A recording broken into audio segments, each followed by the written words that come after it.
আমরা এখন এটার ভিতরে যাচ্ছি, ভিতরে আপনাদের দেখাই। আপনাদের বলছিলাম না আমি এখানে জিন বা অন্য কিছু আছে, দেখুন এই দেখুন কোনো ঝড়ি বৃষ্টি ছাড়া এই গাছটা পড়ে গেছিল। তো আমি এখন মুখ ধুবো, 90 বছর আগের পানিতে এখন মুখ ধুবো আমি। हे गाइस अस्सलामु अलैकुम, welcome back my new blog. तो कैसे हैं आप लोग? आशा करी ভালো আছেন। I am also fine. তো আজকে আমি যাব দিঘিতে, 90 বছর আগে একটা দিঘি আছে, তো আমি সেটা দেখাবো। ওইখানে সবাই ঘুরতে যায়, আমি আজকে সেখানে ঘুরতে যাব। তো ওইখানে গিয়ে আমি আপনাদের দেখাচ্ছি। ফাইনালি আমি চলে এসেছি এখন দিঘিতে। তো আমি এখন দিঘি গেটের সামনে আছি, তো আপনাদের দেখাই এই যে গেট, এই দেখুন গেট। এটা হচ্ছে হলো, এটার নাম হলো উপেন্দ্র সরোবর। এটা সন হলো 1341 সাল, এটা বাংলা মাসের সাল। আর এখন চলতেছে 1431 সাল, তো 90 বছর হয়েছে এটা। তো আমরা এখন এটার ভিতরে যাচ্ছি, ভিতরে আপনাদের দেখাই। তো এই দেখুন এটা ভিতরে বসার সিস্টেম এখানে। তো এই যে হলো দিঘির, তো এই এখানে হলো বসার সিস্টেম। এখানে আগে বসতো, তো এখানে একটা গাছও আছে যে আপনাদের দেখাই যে এইটা। তো এই যেখানে হলো বসে থাকতো। আমরা এখন এখানে অনেক ছবি তুলে, এখানে ঈদের মধ্যে অনেক প্রচুর লোক হয়। তো এই জায়গাটা অনেক বড়। তো এই দিঘিটি তৈরি করেছিল রায় বাহাদুর, তো তার বাপের নাম উপেন্দ্র সরোবর, তো তার নাম এই দিঘিটি করেছিল। তো এই দিঘিতে দেখুন এই যে দিঘিটা, এখানে এখনো মানুষ গোসল করে, ওই যে গোসল করতেছে, ওই পাশে গোসল করতেছে। তো এখানে আছে 11টা ঘাট, মোট 11টা ঘাট আছে এরকম। আর একটা চুঙ্গি আছে, ওই চুঙ্গি দিয়ে 12টা হয়। তো ওই যে দেখুন ওই পাশে গোসল করতেছে। তো এখানে ভালোই গোসল করে মানুষ এখনো। তো এই জায়গায় 7টা কুয়া আছে।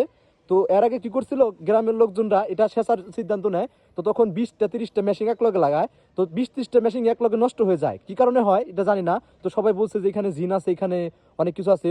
তো আমি আপনাদের নিচে গিয়ে দেখাই, দেখুন অনেক সুন্দর, মানে এটা কিন্তু কোনো মেরামত করা হয়নি। তো আমি এখন মুখ ধুবো, 90 বছর আগের পানিতে এখন মুখ ধুবো আমি। শরীরে একটা বাবাইছে, 90 বছর আগের পানিতে মুখ ধুবো। বিসমিল্লাহির রহমানির রহিম। এখন পর্যন্ত চেহারালে বিয়ে করতে পারিনি, এখন 90 বছর আগের পানিতে মুখ দিচ্ছে, এখন মনে হয় ভুয়া আসবে। এখন আমরা যাবো ওই যে ওই পাশে হলো ঘোরার জায়গা, ওইখানে সবাই ঘুরে। তো আমরা এখন যাচ্ছি, আপনাদের গিয়ে দেখাই। তো এই দিঘির পশ্চিম দক্ষিণ কোণারে দেখুন এই যে একটা মন্দির করছিল। তো এটা জাস্ট খালি মেরামত করছে, এটা জমিদারি করে গেছিল, এখন মেরামত করছে। তো আমরা এই যে রাস্তাতে যাব। তো এইখানে ঈদের মধ্যে সবাই গার্লফ্রেন্ডে ঘুরতে আসে, আমার গার্লফ্রেন্ডও না, আমি ঘুরতে আসি না। তো এটা হলো রাস্তার ভিতরে ঢুকছে আমরা। তো এখানে হলো দিঘি, আর এখান পাশ দিয়ে রাস্তা, এটা হাঁটার রাস্তা। তো এখানে করেছে, এখানে একটা করছে, কফি হাউস করছে, রেস্টুরেন্ট করছে, যাতে গার্লফ্রেন্ড এখানে বসতে পারে, যাতে একটু মজা টজা কথা বলতে পারে। তো ভাই আমি তো এখানে কোনোদিন যাই নাই, কারণ আমার গার্লফ্রেন্ড নাই। তো আমি এখন সোজা যাচ্ছি, আপনাদের পুরাটা ঘুরে দেখাবো। 4 কোণাদের রাস্তা আছে, আমি ঘুরে দেখাচ্ছি আপনাদের।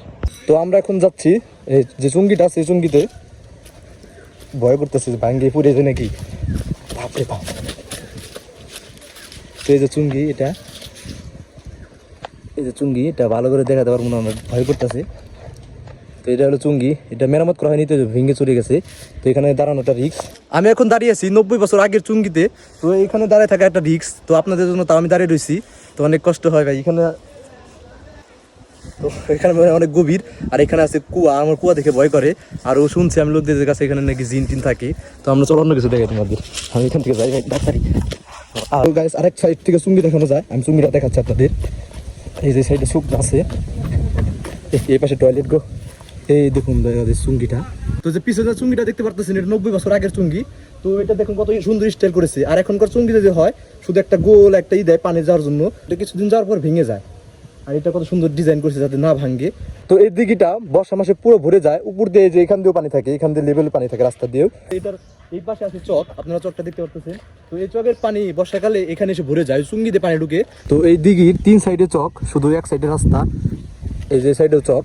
তো আমরা যে পাশ দিয়ে নামছি অটো, ওই মানে ওই সাইড দিয়ে, ওই সাইড দিয়ে রাস্তা। তো এই রাস্তাটা অনেক সুন্দর, 2 পাশ দিয়ে আম গাছ আর মাঝখানে রাস্তা। এখানে ছবি তুলে অনেক সুন্দর আসবো। এটা কি পানা পুরা? তোমরা কি এটা সার বানাও? এটা সার তৈরি করো এটা দিয়ে? হ্যাঁ, কি করে তাহলে এটা দিয়ে সারই বানায়? তুমি তো জানো না এটা দিয়ে সার বানায়, ছোট্ট পিছু। এটা দিয়ে হলো গ্রাম অঞ্চলে সার তৈরি করে। ছিলাম ওই যে জায়গায়, আপনাদের জুম করে দেখায়, ওই জায়গায়, ওই জায়গায়। তো ওই জায়গার থেকে আমরা ঘুরতে ঘুরতে, এই যে এইখান দিয়ে ঘুরতে এই যে এখানে আসলাম। তো এইখান দিয়ে আবার এইখান দিয়ে এখন যাইতে হবো ওই যে ওইখানে, অনেক বড় রাস্তা। আপনাদের বলছিলাম না আমি এখানে জিন বা অন্য কিছু আছে, দেখুন এই দেখুন কোনো ঝড়ি বৃষ্টি ছাড়া এই গাছটা পড়ে গেছিল। তো এলাকার মানুষজন তো খুব ভয় পায়, আমারও তো খুব ভয় করতেছে যে গাছটা দিকে। দেখুন গাছটাকে ধরবো আমি, ধরলে কি সমস্যা হবো? থাক ধরবো না আমি। তো এইখানে ভাই অনেক ভয়ঙ্কর জায়গা ভাই, আমি এখান থেকে যত তাড়াতাড়ি যাইতে পারি ততই ভালো। তো হাঁটতে হাঁটতে ক্লান্ত হয়ে গেছি। এখন যদি আমার গার্লফ্রেন্ড থাকতো, আমি কোলে করে তাকে বলতাম যে আমাকে পার করে দিয়ে আসো। ভাই গার্লফ্রেন্ড মিস করতেছি এখন। এই যে এখানে সুন্দর একটা বসার জায়গা করেছে, এটা মানে নতুন করেছে, এটা আগে ছিল না, এখন মানুষ ঘুরতে আসে দেখা এটা করে দিছে। ওই যে দেখুন আর একটা বসার জিনিস ঘর সিস্টেম করেছে, ওখানে বড় বাইরে বসে রয়েছে।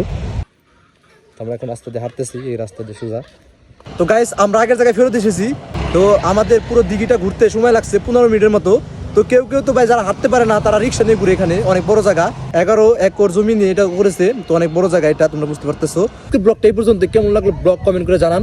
ব্লগটি ভালো লাগলে লাইক করে দেন, আর যদি চ্যানেলে নতুন হয়ে থাকেন তাহলে দেখবেন ভিডিওর নিচে একটা লাল বাটন আছে, ওটা হাতুড় দিয়ে বাড়ি দিয়ে ভেঙে ফেলেন। তো পরবর্তী ভিডিওতে আপনার সাথে মিলবো, ভালো থাকবেন, সুস্থ থাকবেন, টাটা।